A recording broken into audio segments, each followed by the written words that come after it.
তুলে ধরবো, যার নাম হচ্ছে সূচনা। সূচনার বিয়ে শাদী হয়নি।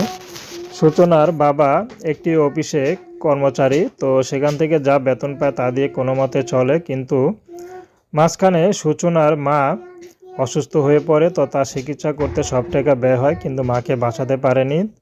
তো তার বাবা কয়েক মাস পরে আরেকটি বিয়ে করে। তো বর্তমানে সূচনার ঘরে সৎ মা। তো সৎ মা তো সূচনাকে দেখতেই পারে না, খালি বলে কাজে যাও, টাকা ইনকাম করো, ঘরে বসে বসে কত কার খাওয়াবো। তো সূচনার খুব কষ্ট লাগে, কারণ সূচনা বাবাকে বললেও শোনে না, কারণ তার সৎ মা যা বলে সূচনার বাবা তাই শোনে। তো সূচনা বাধ্য হয়ে এখন ইউটিউবে এসেছেন, যদি ভালো একটা জীবনসঙ্গী পেয়ে যায় তাহলে বিয়ে শাদী করে এখান থেকে চলে যাবে।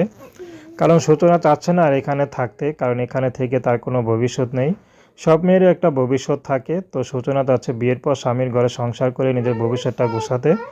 সে যেমনই হোক, বয়স্ক হোক, বিবাহিত হোক, তাতে কোনো আপত্তি নেই।